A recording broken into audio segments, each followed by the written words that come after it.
Welcome to Life's a Coach. Our mission is to empower individuals like you to take charge of your life, discover your purpose, and elevate your performance to new heights. Each week, we'll be diving into engaging discussions, introducing you to valuable tools from the coaching world, and giving you different perspectives on individual development.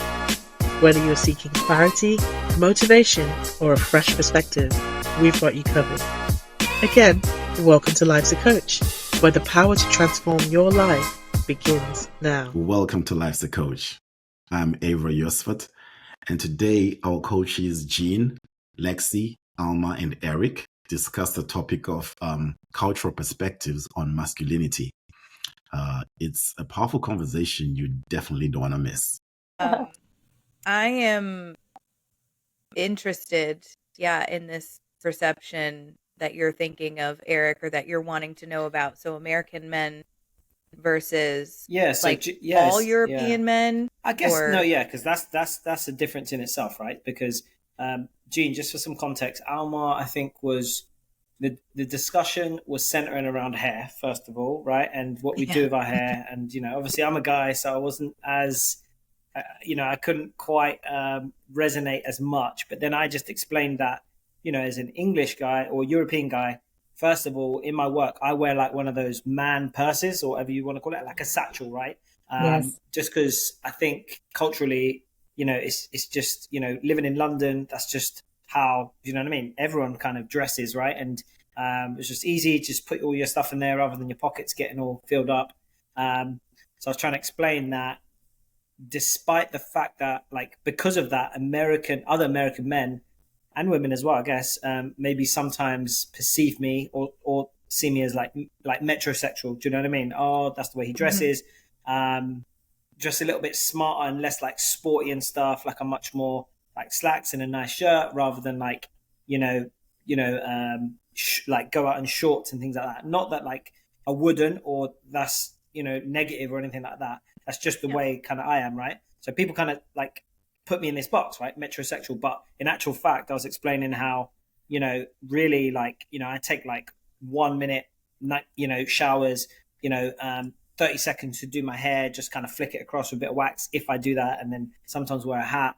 So then it came across like that Almar was actually, well, what did your sister say to you, Almar, about being in Europe? That when we do witness a European man wearing the satchel and dressed well, it's just, in a sense, it's a missing. It's like, gosh, I wish.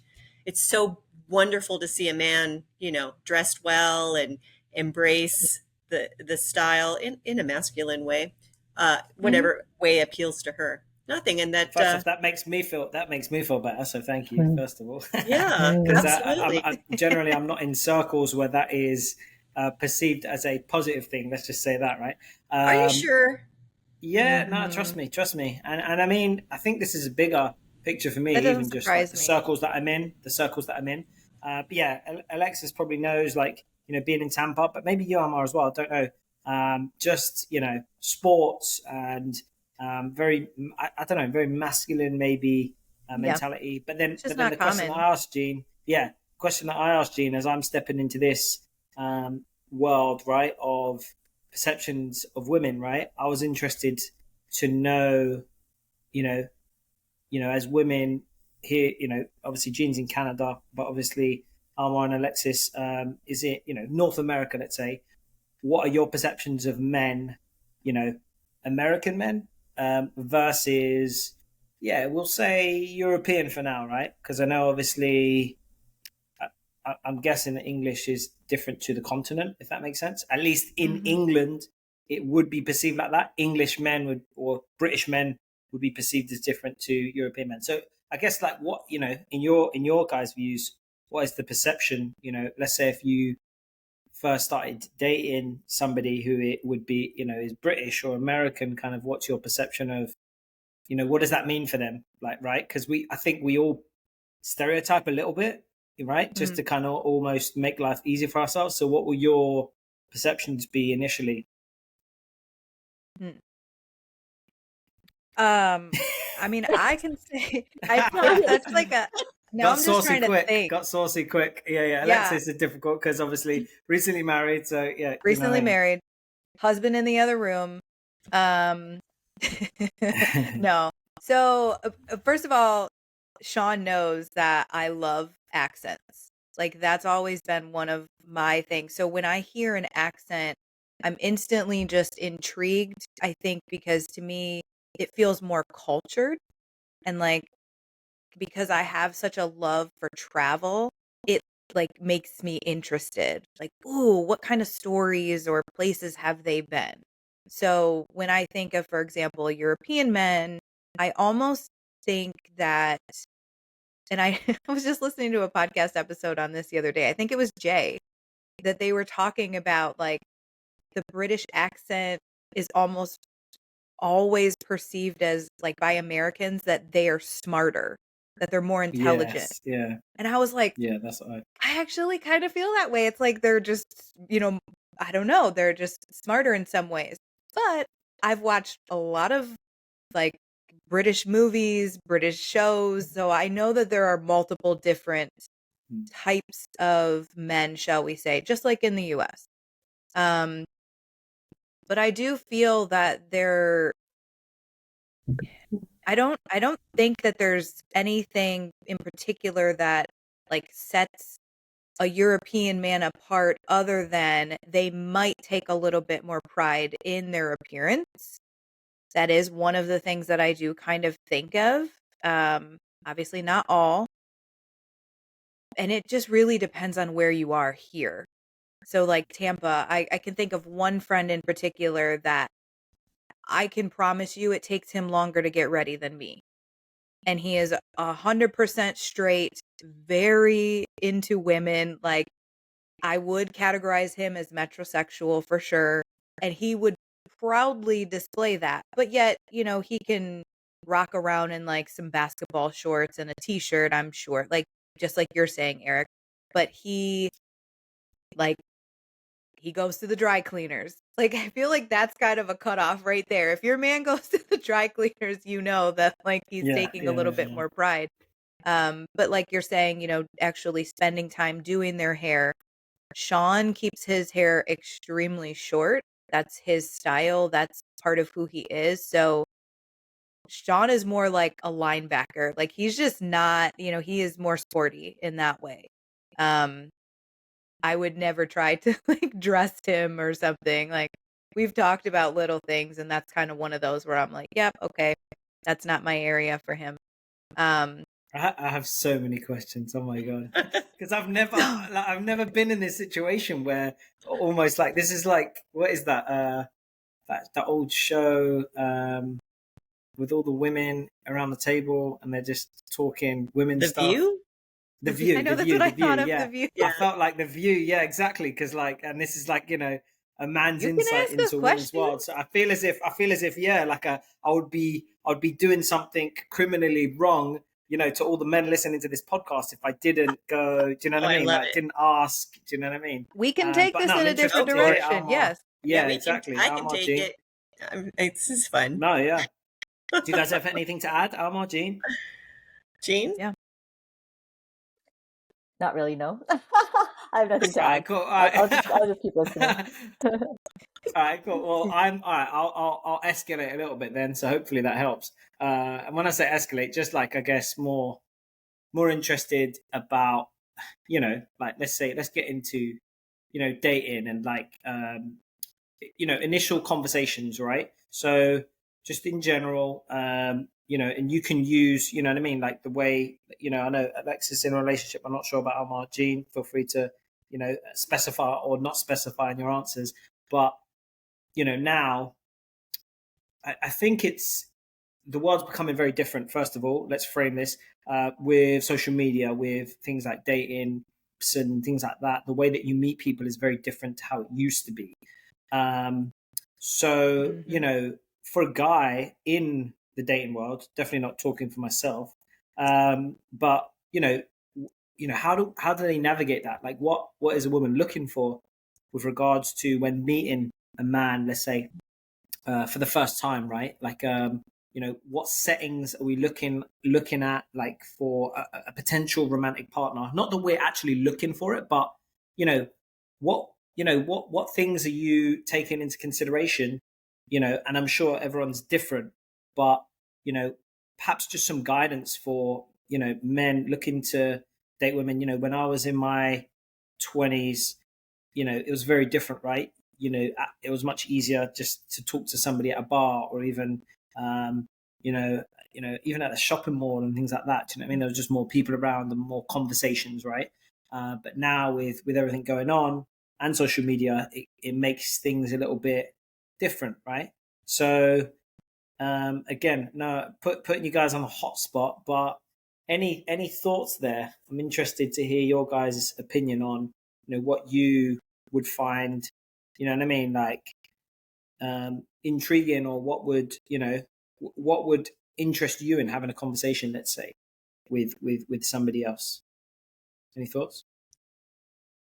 Well, first of all, can I just preface that every woman is different and every situation is different. So it's not like there's a recipe that that you can have,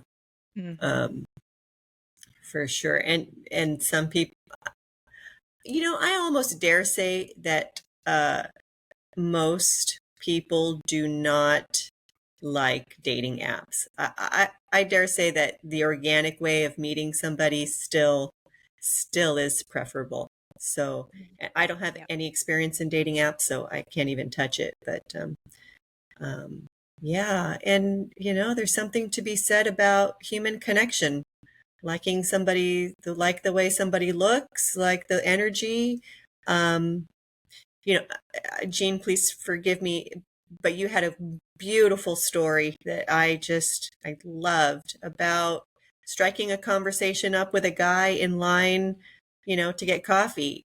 Jean was eating an orange and just super casual in her power and in herself. And some guy was behind her, and she just offered him some of her orange, and that's how they start. I mean, I think that was just, I love that. perfect. I love it. I thought it was love beautiful. it too, That's amazing. And they started a great conversation, and that's how they connected. I don't know what happened after, but it doesn't matter. It's that those are the moments. I love that. I love that though. But like that example, perhaps even if you expand on that, Jean, is that the openness, first of all, to just have human connection. Because I think we're so connected to this, right? And so connected to what's next, right? Like if we're at the store, we're not actually thinking about the store. We're thinking about what's next, right? What's next on the schedule, right? I've got yoga in 30 minutes, or got to pick up the kids, or whatever it is, right? We're just living these kind of lives. So as we always say on this podcast, the ability to be present and in the moment and aware of our surroundings, right? Because there only is the present moment.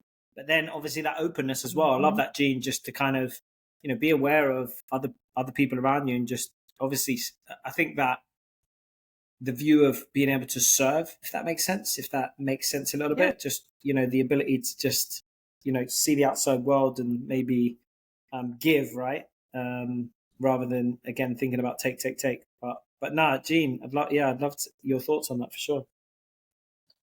Oh, well, thank you for the recall of the story, Almar. I didn't even think of it, but I think when we talk about being in the moment, we're all human beings and we all have five senses, right?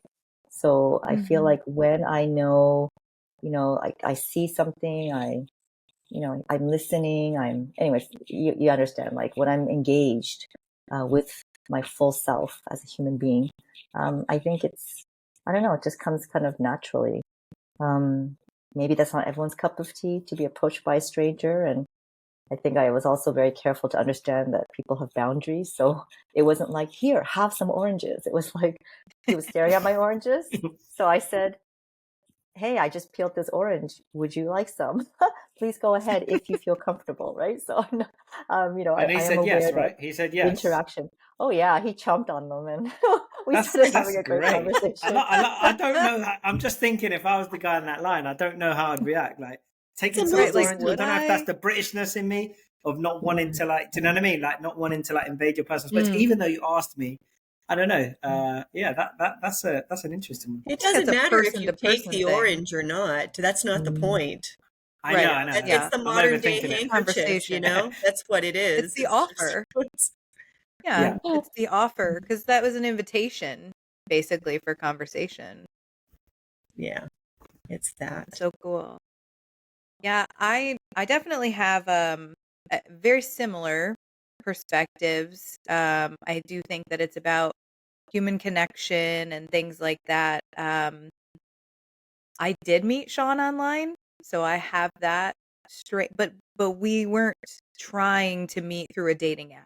I have the same experience as far as a lot of people that I do not like dating apps. I had terrible experience. I always got matched with like the complete opposite. Basically, they took everything that I said is not a good match for me, and that was what I would get matched with continuously, whether it be looks or beliefs or just it was always wrong. So I didn't have a great experience. I do know a lot of people that have had great success that way, but I agree there's something really powerful in just a random meeting.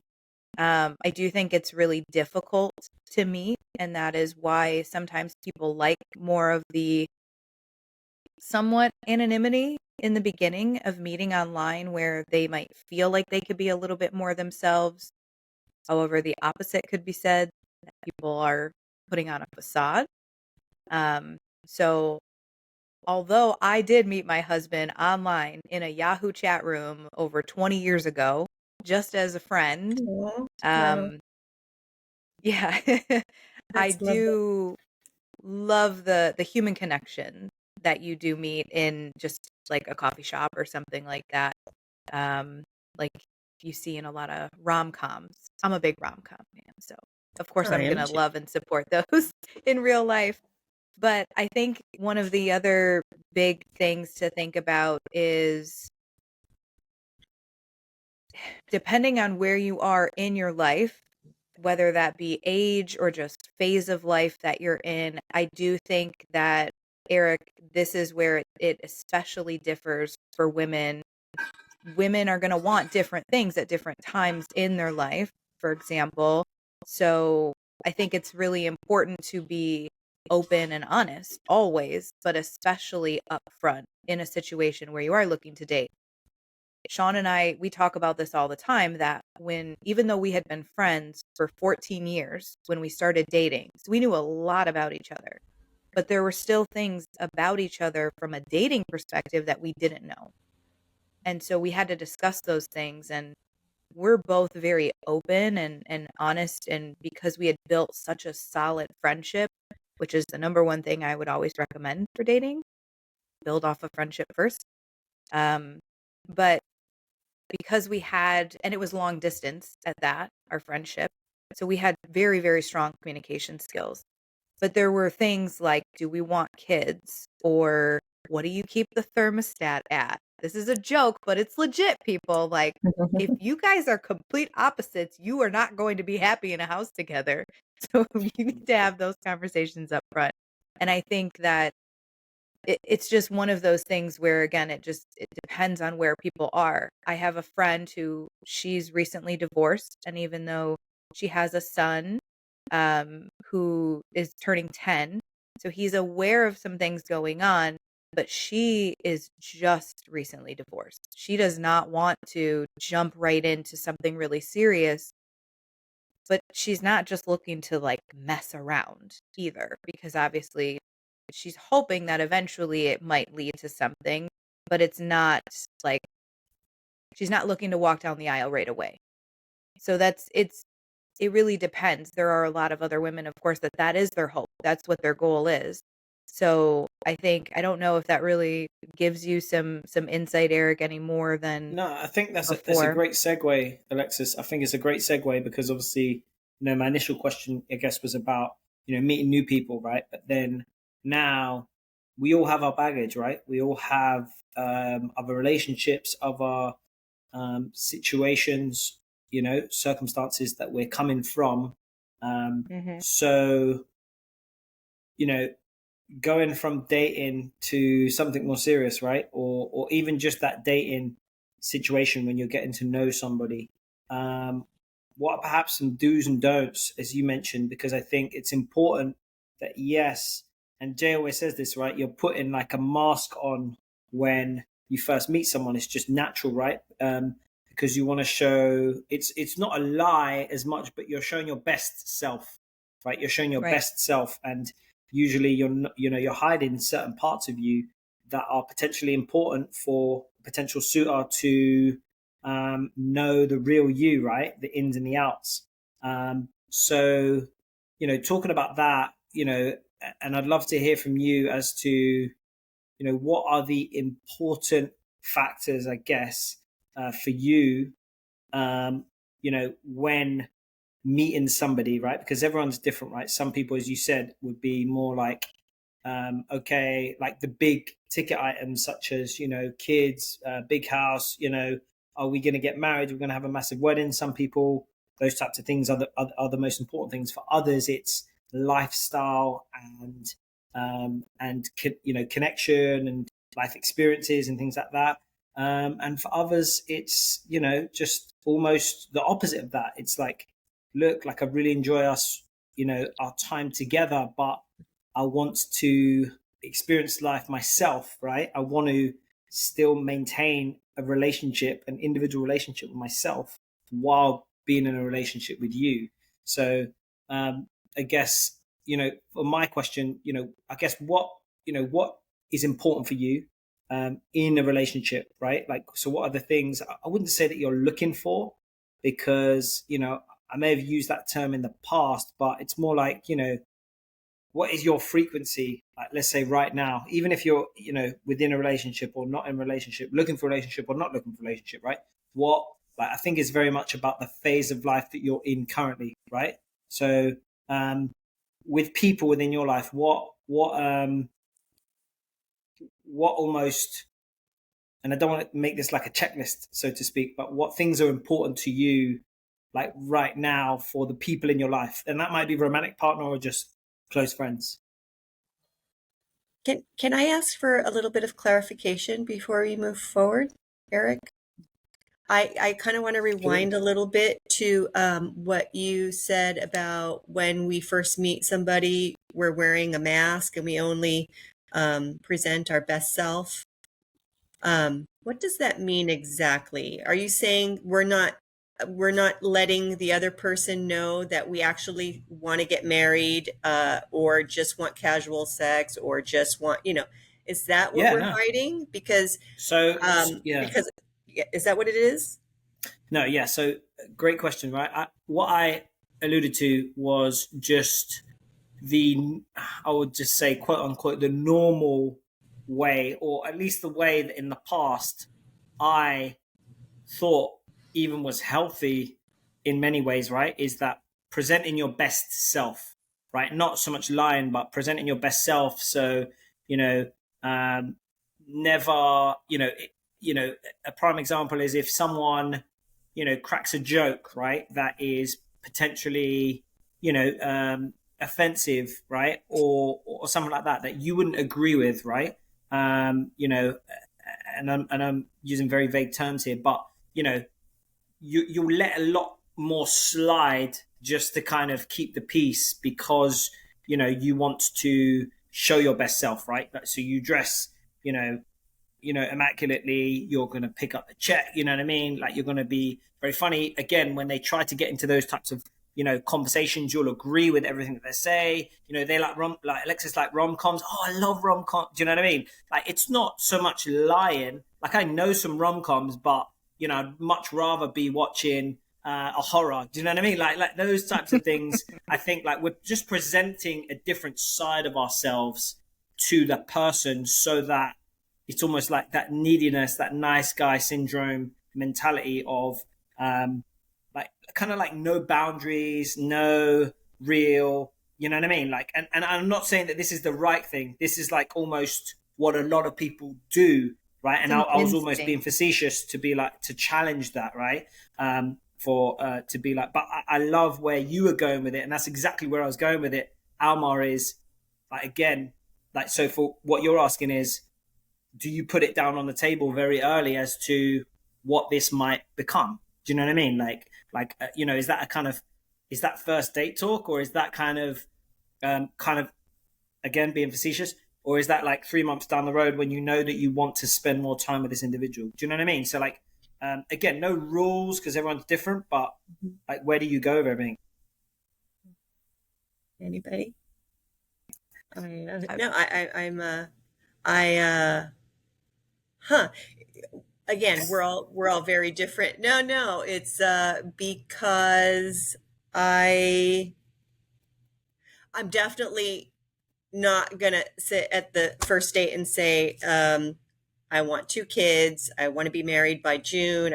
No, because but I'm somebody who's not sure. What I am sure about is here is somebody who I'm enjoying this moment with, that I'd like to get to know. And during the process of getting to know the person, me being me, and I expect you to be you, I'm going to decide if I'd like to continue talking with you, or I'd like to take it a little bit more seriously, or it's at that moment, and see where it goes. I'm kind of just like go with the flow kind of thing, and I don't really have an agenda. I'm not actively dating. I love, like the last guy I was dating, I love the way we met. It was so organic and it was friendly, and it was at work and we'd see each other and he was super friendly and we just had this good connection, and it just evolved very naturally. I didn't want anything from our first meeting, but it naturally evolved into, oh, that would be nice, or let's spend a little bit more time. But I think he was always honest of who he was. But you're right. Now that I think about it, okay, maybe the first date invitation, which was really lovely, never happened again.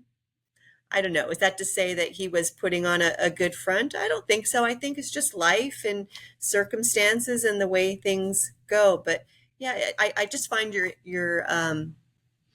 question on putting your best self, because I don't really quite understand that. I think we all have our best selves in us and our whole self, and every person, you just see what what I meant was like you put a representation of yourself, almost like one of your masks on, that is perhaps not going to show the negative, any of the negative. I'll tell you what, I see exactly where you're going with it.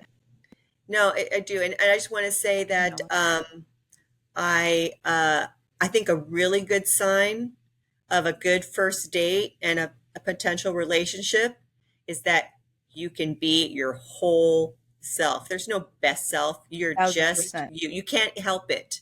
You're just unapologetically you, and Exactly. that's the winner right there. That's exactly it. And Eric, like, I'm thinking less deep on this. As far as when you're putting your best foot forward, you're not like burping in front of them as if you were with your best friend.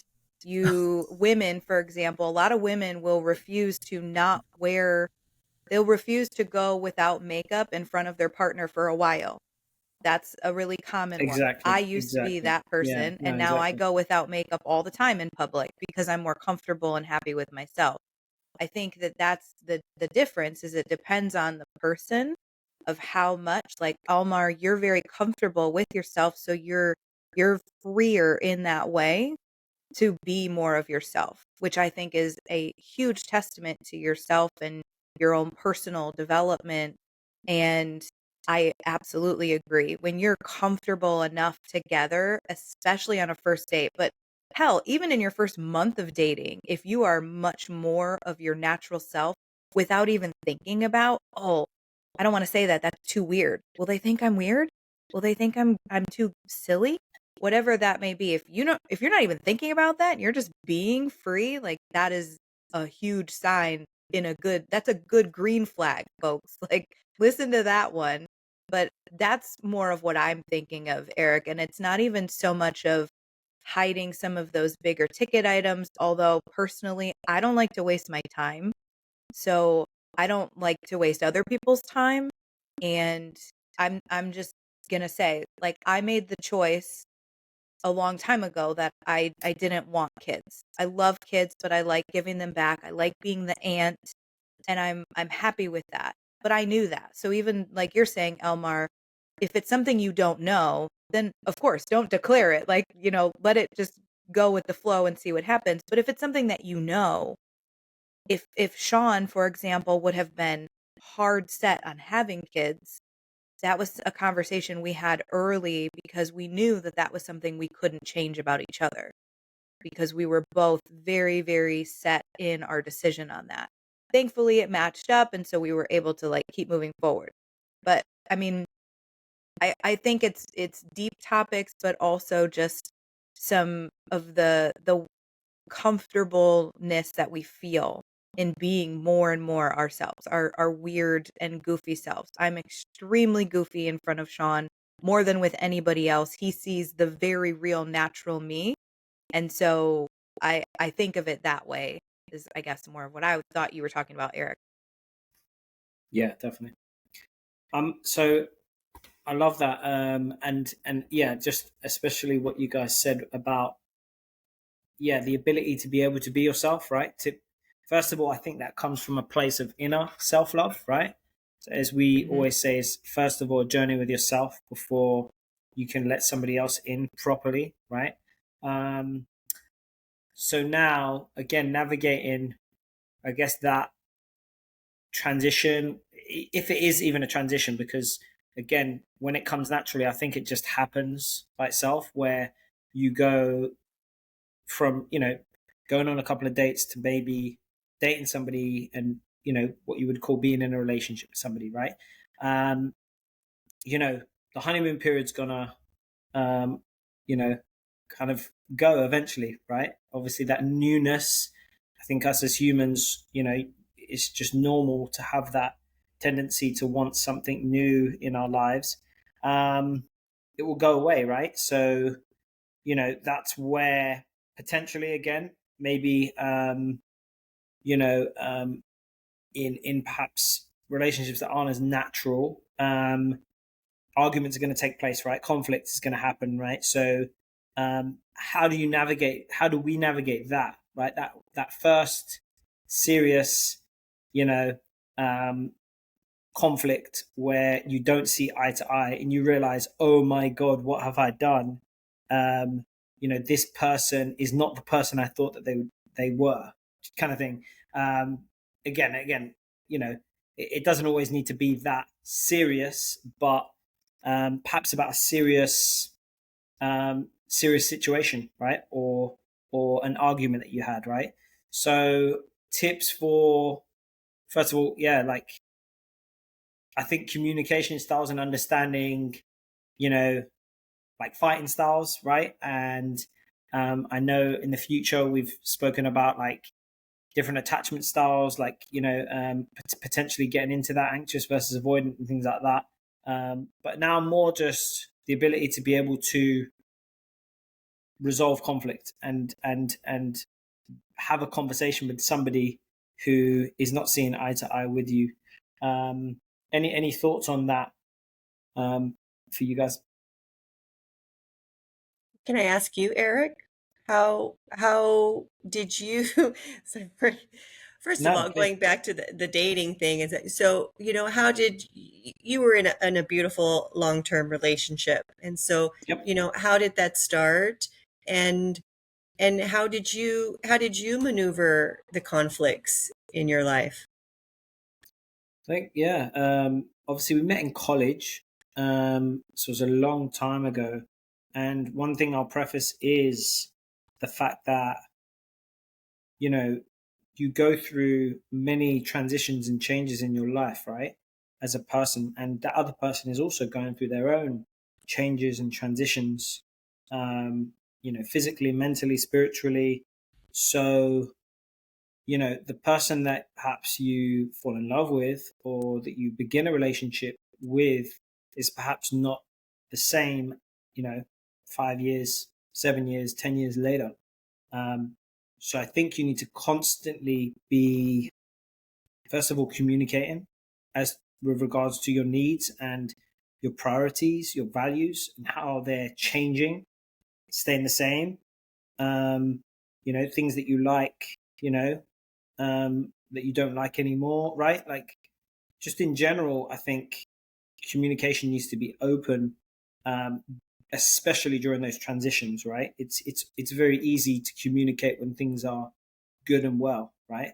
And you almost need to use that as a and I say this kind of just knowing that it's much more difficult, even in your own self, to talk rationally from the outside, right? And being present and not in your own emotions and in your own head. I call it being in your own head because there's a lack of mind-body connection when we're really in conflict and we're angry or frustrated.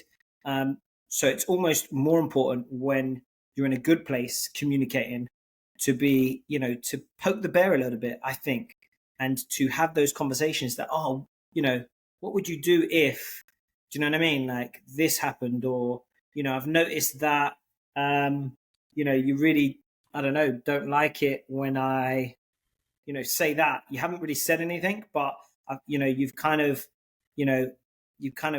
again, I'm using very vague terms because I can't come up with an example itself, but just really trying to, navigate what I call that person's edge is. So when they're not comfortable, trying to get close to that edge without actually taking them there. If that makes sense, right? So again, that's where vulnerability comes in. And okay, you had a bad day at work today, and I could tell that you were really upset about something, right? How did that make you feel? And why were you there? Like, what was going on in your body at that time, right? Like, and all of those things, because then you begin to, I think, understand how a person will react to, just life, right? Like because at work we know that negative things are going to happen, and difficult things are going to happen in our lives, right? We're going to lose loved ones, right? We're going to have to react to certain things happening in our lives. So, again, that was a very long-winded way of saying I think communication is key, and navigating it early on.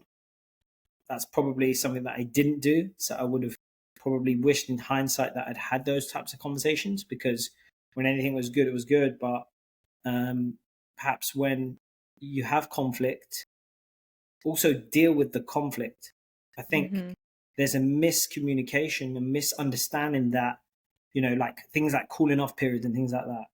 I think it's important that, yes, if the two people are not ready to have a conflict and they're not in the right headspace to communicate about something because they've gone over that edge, then taking some time away from that situation is important. But at the same time, at that very moment, you need to say, okay, how long do you need, right? Do you need an hour? Do you need 3?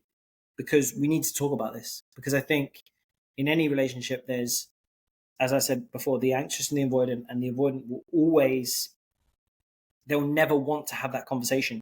Do you know what I mean? They'll never feel comfortable in that conversation. And so, and the anxious will almost go over the top on the other side, right? And always be checked. Like if they're not quite sure of what the avoidant is thinking or feeling, they'll always be like, are you okay? Like, how are you feeling? And do you know what I mean? So that's kind of the dance that happens, right? So we need to begin to be able to trust each other, right? Our own individual selves as well as the other person. So again, long-winded way of saying communication styles are key. And I think know and understand how your partner argues, right? And kind of when they've reached their max, like you need to probably see the very worst. I think that's a big red flag if you never see your partner angry, like you've never seen them at their quote unquote worst, right? So yeah, I'm interested to hear your guys' thoughts because I went kind of down a few different avenues there. As I tend to do. Yeah, that's good. Yeah, I mean, as you're talking about like the anxious and the avoidant, I'm like, oh yeah, that's me, that's Sean. I do agree. I think that it's important to understand and respect and accept what your partner's needs are as far as like a communication. So I'll use Sean and I as an example. Um, as I mentioned, our communication was very, very strong because it had to be. When you're in a long distance relationship, for example, that's all you have. So you build a really strong foundation that way. Not that I'm advocating for long distance because it's hard, but we had that coming into it. And so one thing that we learned, though, especially as you live together, I learned more and more that Sean is more about he's not going to want to have the conversation. I'm slightly more emotional as far as that goes. So I will express a little bit more. I want to talk about it more, especially kind of in the moment, even if it's a hard conversation. I'm not happy about it. I'm not comfortable with it, at least at first, but he's kind of the opposite. He will want to avoid it as long as he can, but if we're in the conversation, then he's going to have it. And then afterwards, he's immediately going to say, "Oh, you know what? I'm really glad we actually talked about that because now I feel better. I didn't even know that I needed to feel better necessarily, but I do."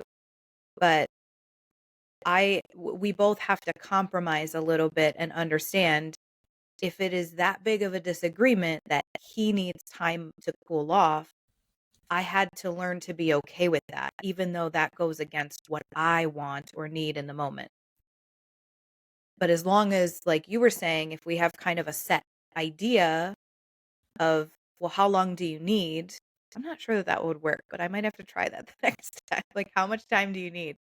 Um, but we just Ballpark, right? know, Ballpark. Like, are we like just an expectation? Are we gonna come back to this?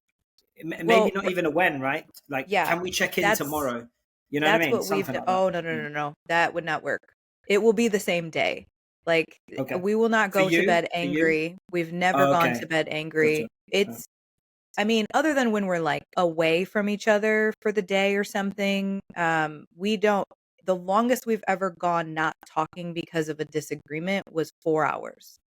That's like the max of us being in the same house together and trying to avoid eye contact and all that stuff. It's uncomfortable and it's unnecessary. By that point, we've thought about things and things have changed. But it's it's just really understanding that you're going to have to compromise a little bit, but don't over compromise because that's not solving anything either. If you are just constantly giving into the other person's way, you're going to start to resent and start to feel unheard, unseen as far as your own needs go. And so I do think that that's a big one. I will say I have seen Sean angry. Um, it's been more about football than anything, if I can be honest. But um, both of us grew up in a house where our parents fought, like our entire years growing up. And this was actually something that we talked about when we first started dating. We don't want to be that couple that is constantly yelling and screaming and running in circles and screaming at each other. So that was an upfront conversation that we made that decision. This is not going to be something we do. We're going to talk. We're adults. We can talk calmly and that's okay. But we're going to have conversations and, be as respectful as we can about it. Um, and that has worked for us. Like, we don't get in screaming matches. We'll raise our voice once in a while, but we do talk about it. And I think one big thing, when I'm expressing, for example, something that upsets me that he's doing or not doing or said, I I express it in a way where I'm saying, this is how I feel. If this is not how you meant it, okay, I'm not expecting you to be a mind reader and to know that this is something that I was uncomfortable with or unhappy with, or maybe I'm just getting something off my chest and I want him to understand. I'm not asking you to fix this. That's a big one too, that I think our instinct is when we love someone, we want to fix it. We want to take Yes. care of it for them and help them. And so there are times where I will say, I'm telling you this because I'm not asking you to fix it. I just need you to support me. I need you to tell me it's going to be okay. I need you to tell me that we're going to get through it together. Something like that, because I don't expect him to fix it. And so setting the right expectations maybe in I that love it. communication, and then also expressing it in like a non-attacking way. I hear that a lot with people where it's just like accusatory, and I'm Latina, so like I get fiery and I can have a temper and all of that. So it took a lot of work, but it's entirely possible. And it's like, just think, try not to react immediately and say the first thing that comes to your mind. But if you just stop and think for a second, like, hey, I love this person. I don't want to, just fly off the handle and hurt their feelings. So I'm very honest in those things. Maybe I think What it's if you too both ways. do fly off the handle and hurt their feelings unintentionally? Yeah, are you asking me? Or are you asking Uh-huh. Eric? No, Both of you, like, because that can happen, because you know It what, can. you're very evolved. I mean, you have done a lot of work on Mm-hmm. this. And I just really quick, because I want you to answer that question. I was seeing somebody, and it was a very agreeable relationship, and then maybe a few, you're tired and whatever, maybe you Yeah. snap, and it's not like, hurricane snap, it's a snap. Yeah. But you think, oh, that's okay, we can I apologized, and we can talk about it. And he seemed totally fine, but I knew it wasn't fine, and then I never saw him again. Mm. I mean, like, that was the straw, and it was really nothing but just a little hint of a potential conflict, Yeah. and it, like I said, it wasn't, a full on, it was just an irritation, and Yeah. and maybe a couple curt words between the two, but then you're done, and you figure, oh, okay, this is cool, and we move on. But yeah, and later he admitted that he acted like a baby, but Yeah. he will not come back. I mean, it's run for the hills.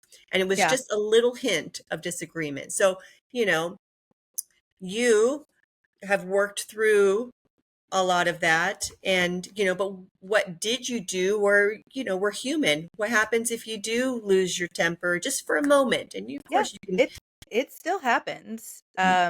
I mean, I probably apologize to Sean, let's say twice a week is pretty average, because, he is my companion, my trusted person. So for example, when I'm really stressed and overwhelmed with work, I can get very focused and just that stress ball kind of feeling, and so sometimes I can snap or be irritable or that type of thing, and it's nothing about him. And so I will explain that, because of course if it does happen, I immediately feel bad. Even when I'm having a uncomfortable conversation, if I'm thinking it might hurt his feelings, that automatically hurts me, because I never want to hurt his feelings. But Mm. I express that. I say that. So if I do snap and kind of lose my temper or something, I will say, I'm really sorry. I didn't mean to react that way.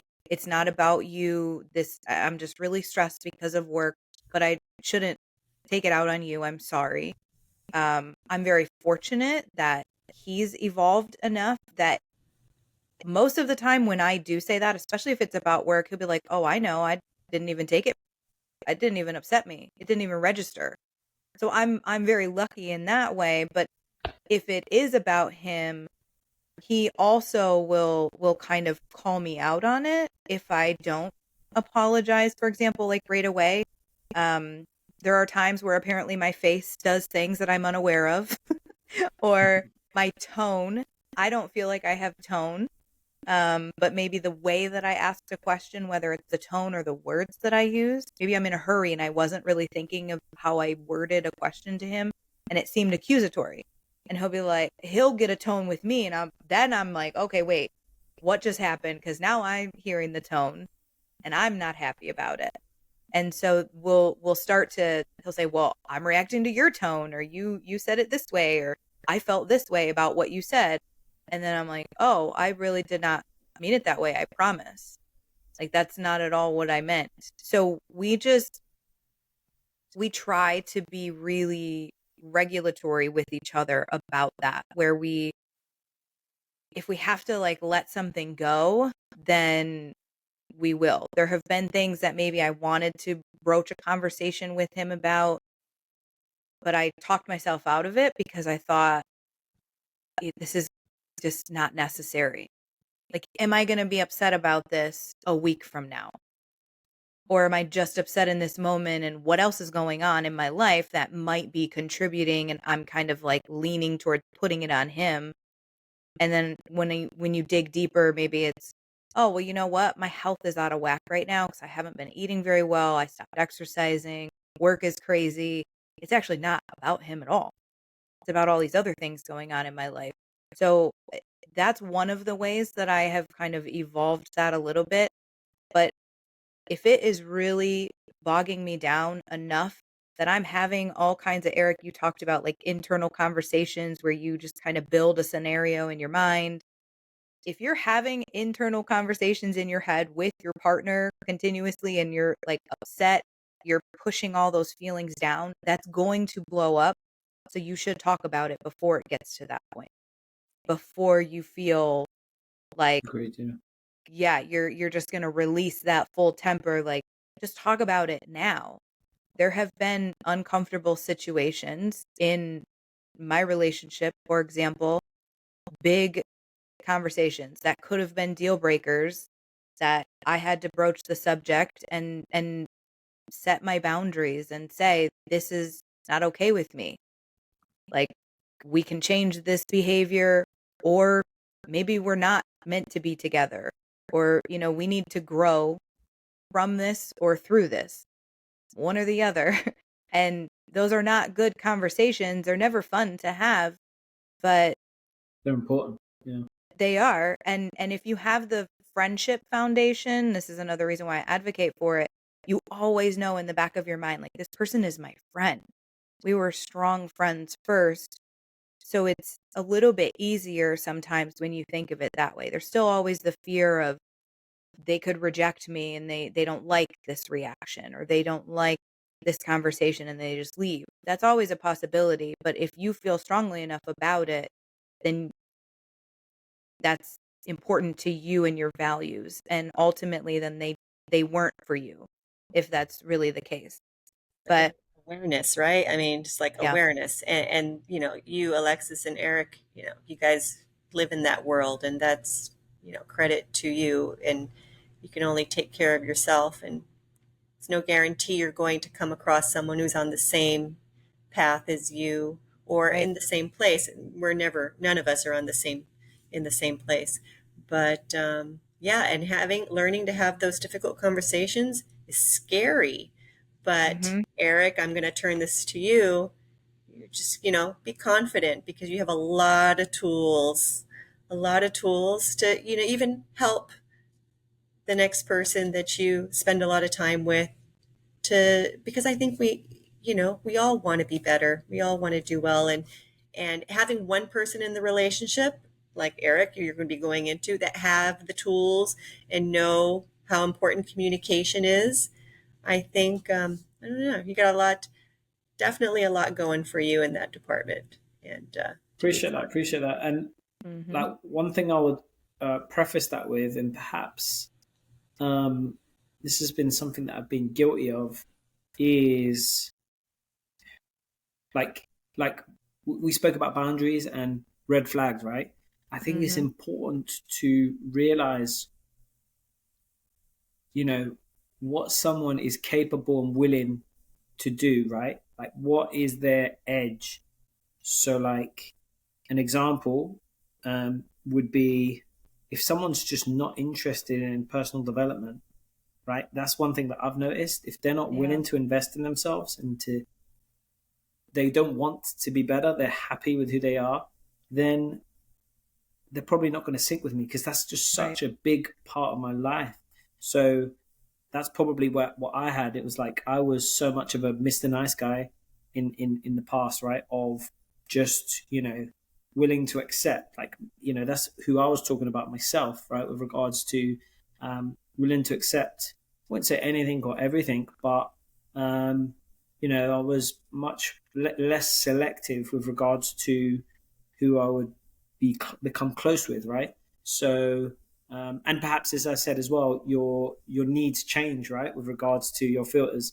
Perhaps in certain circumstances, safety and security is the most important thing. So somebody who's going to be loyal, who's going to, be available, right, is more important, right? Versus when you're at a different stage in your life and perhaps you're changing and you're coming out of that cocoon, then perhaps you need other things, right? So I completely agree with you, Almar, and it's that understanding of knowing that we need to understand what the other person definitely, what are their kind of red flags? What are they, no one is perfect, right?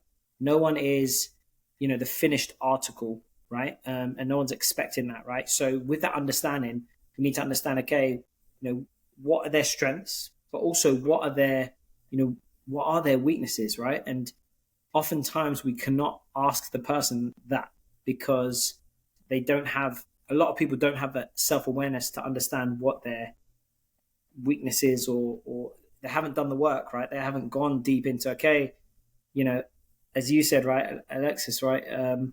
We had this argument, like, why did I have that argument?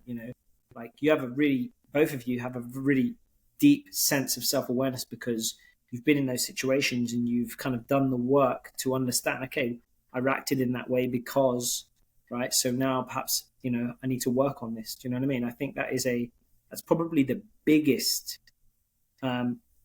strength and biggest tool. I won't even call it a tool. It's not a tool. A biggest virtue that we can have is that virtue of self-awareness and but also of self-improvement, of knowing that this is a skill just like anything else.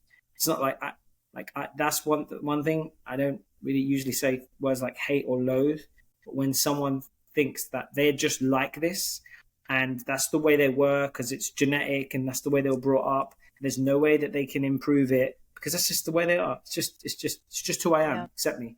I think that is a cop out, and like that is my red flag. Do you know what I mean? That I will like go and live on another island. I don't need to deal with that. Do you know what I mean? I'd like, if I was on a desert island with a person like that, I would be going to swim for, you know what I mean, with the sharks to go and find somewhere else, because that's how strongly I feel, about those types of people in my life, because I feel as if it's so easy to buy into that mentality of, just kind of, this is who I am.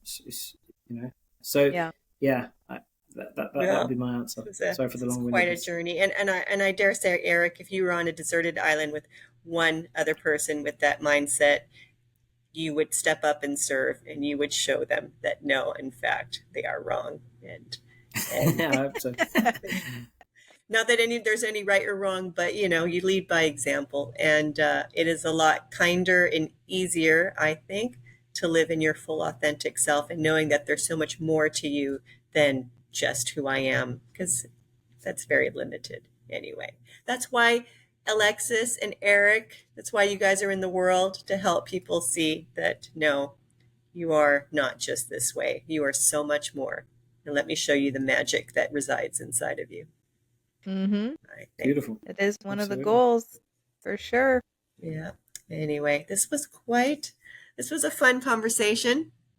It was. Yeah. Twists and turns.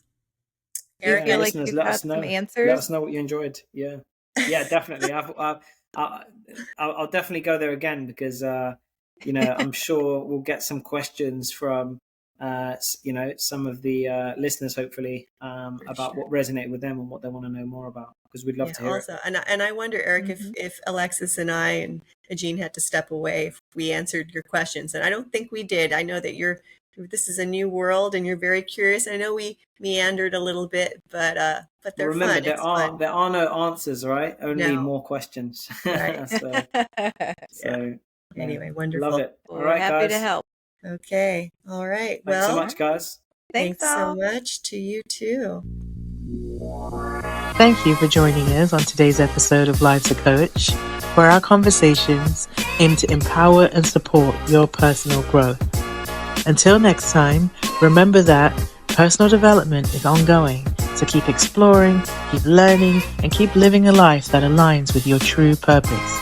Take care, and we'll see you on the next episode of Life's a Coach.